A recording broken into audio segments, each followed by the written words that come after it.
What's going on, everybody? Welcome back to the channel. My name is Harrison, and I feel like we have this conversation every few months now since, I guess, January, whenever, it was heavily rumored that, all Xbox games were going to go third party.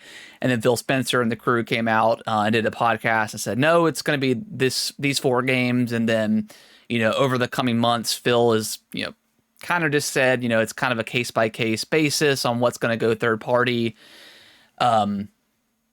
And I know people are upset, and I understand that exclusives matter, but to Xbox, I just don't think they do anymore. Their exclusives are not going to sell them consoles. I mean, they've been in last place for a very long time, and they have no shot in catching up in terms of selling consoles. And they have their Game Pass, so they're not really selling a lot of Xbox games when it's on Game Pass because people just pay for Game Pass. So when you look at it as a business strategy, yes, allowing your first party games to go third party, it does hurt that brand in a way. But how many people, are really going to be that upset?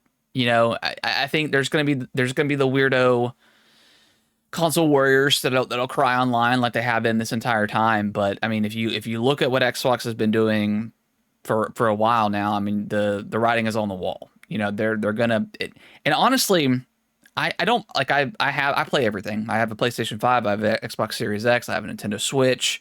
I play on everything.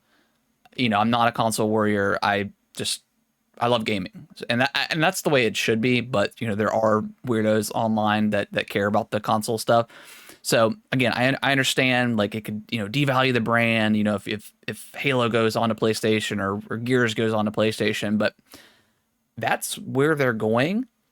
And I kind of think it's a brilliant strategy because the gaming landscape has, as an old school gamer like myself, born in the 90s, grew up with all these amazing games and kind of gone through all these generations. The gaming landscape has changed so much. People, while some certain games sell just an astronomical amount, stuff like Baldur's Gate 3 and Elden Ring and others, we're not seeing those super, super high numbers as we did because so many people are now focusing on free-to-play stuff.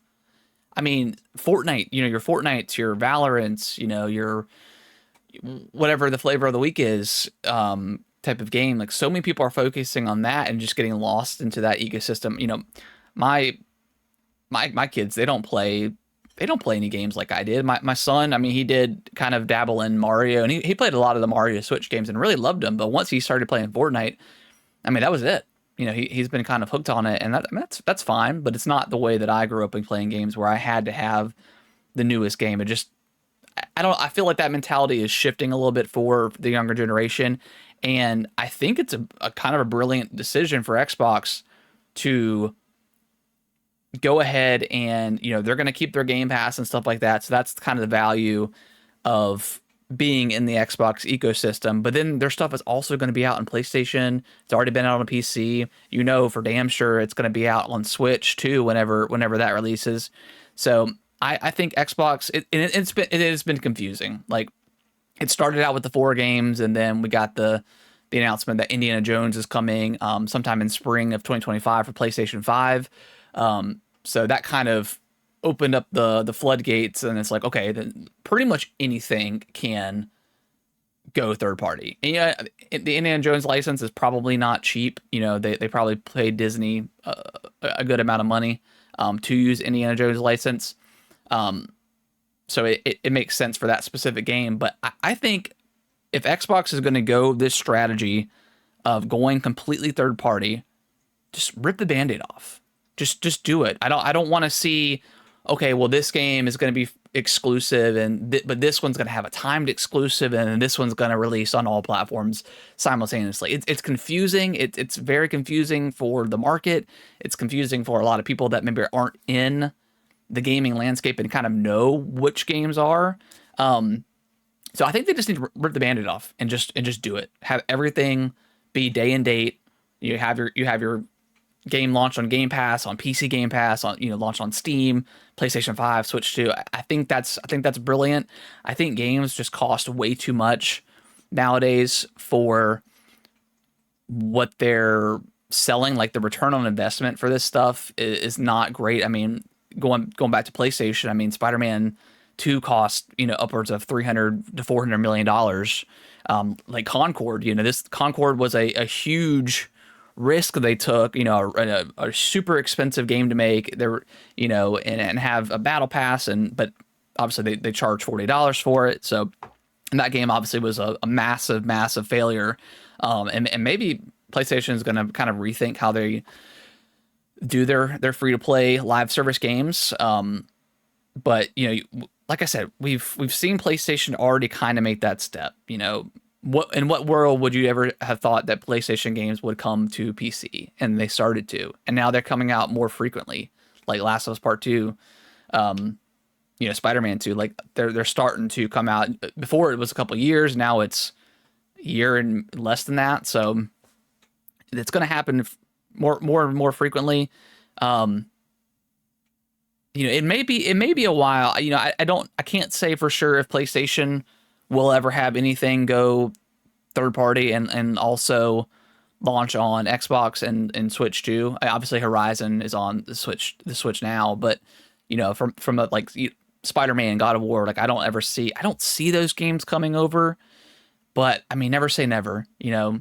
Like I don't know, if you are embedded in the PlayStation ecosystem and you refuse to move or you refuse to try anything else, like how cool would it be to play Halo for the first time on a PlayStation? Like it sounds crazy, it sounds weird, and it will be weird. It will be very weird when that happens. But I think that's what where Xbox is gonna go.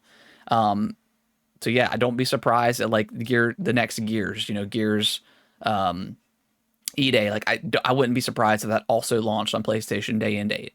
I just think if they're going to do this business strategy, they just need to do it.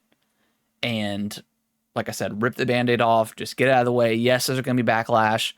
The weirdos are going to be upset. You know, the console warriors are going to be upset about it. But you know, it's all about expanding. And again, the gaming landscape is shifting. And I think Xbox is doing these moves now, so that way they could potentially be ahead in the future or ahead of the curve. And because they have all these games, you know, Xbox has been promising all these games for all these years, and next year it's going to be huge. Fable, Avowed, there's a lot of stuff coming, and I think there's a lot of money to be made if you just put that stuff on PlayStation, PC, Switch 2. Like there's so much money left on the table if they're not doing that. And it makes sense for how Xbox is right now for them to just do it. You know, obviously PlayStation, they're still selling incredibly well for their consoles, and their games sell relatively well. So they probably don't have to make that push yet, but maybe in the future they might. But for Xbox, I just think it's a no-brainer. If I was in charge, that's what I would do. I would just rip the Band-Aid off and do that. But yeah, let me know what you guys think in the comments below. I don't know. Try not to be nasty with the comments. Like I know there's console warrior nonsense out there, and I don't really play with that in my channel. I like to just talk about games, and I like to have fun with games no matter where you play. I don't care. So that doesn't matter to me. Just play the games that you want to play. You know, but if you disagree with it, if you think it's a genuinely bad idea, like a bad marketing strategy, also let me know, because I would love to hear from you. All right, guys. Well, I hope you enjoyed the video, and I will see you in the next one. Thank y'all so much for watching this video. I really appreciate it. Consider subscribing to the channel. I'll let YouTube algorithm pick one of my videos below for you guys to watch. Give it a click, and I hope you enjoy, and I will see you in the next video.